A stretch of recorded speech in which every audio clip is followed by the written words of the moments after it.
I'm Reverend John Hackworth, former pastor of First Baptist Church for the last 24 years. During that time I served as the chaplain to the fire department and to the police department. It was a very interesting time, a very fulfilling time, and yet a very trying time.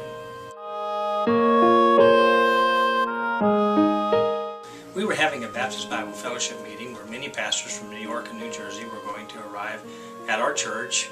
We have a fellowship time where we preach and we sing and we pray, and then we have lunch. Everything seemed to be going well that day until the first plane hit.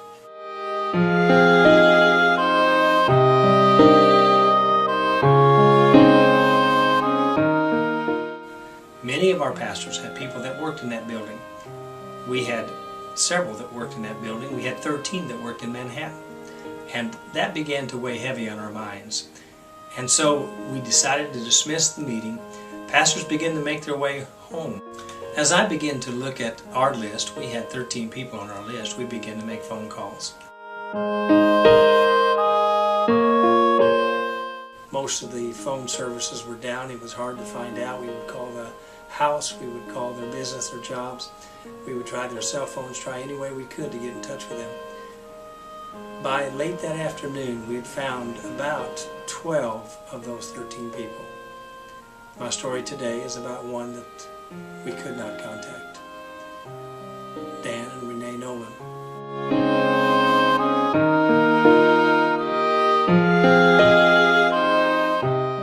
He was on the 96th floor of the tower that the plane hit on the 97th floor. It was really sad because just 2 days before, he had been in church with his wife and 2 children. His wife sang a special music for our service. The children were in our Sunday school. He had sat through the service listening to the message. We'd been praying for his salvation for some time. He had done well in work. He had a corner office. He had worked his way up to a very high position. And he was just building a new house. And he had bought a new boat. Everything was looking great for Dan and Renee. They left that day. He came by and shook my hand. I told him when he got ready to move into his new house to let us know we'd bring some men and some trucks over to help him. And he appreciated that, and everything seemed great. Little did any of us know that 2 days later that it would be on his floor that the plane would crash.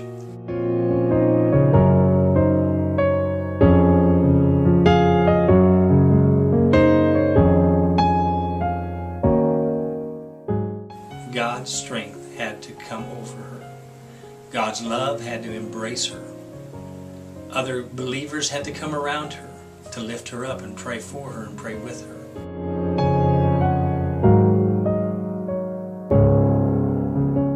We need to let go of ourselves and make sure that it is Christ totally surrounding us and holding us up. That day on 9/11, Christ was around the building, helping people, comforting people, strengthening people, even showing them sometimes a way out or walking with them in the way they had to go. Renee, even to this day, gets angry, but she has forgiven, but she will not forget. Her children are growing up without a father that's present and not understanding why, but knowing that they are never alone. We need to be able to do the same. Look around us. There's opportunity for us to reach out. 9/11 taught me that he was present in saving lives and helping people, in strengthening people. 9/11 taught me that we as his church need to do the same. For when we are doing what he's asked us to do, he is present and he is visible. Thank you for listening. I pray that you be blessed this day.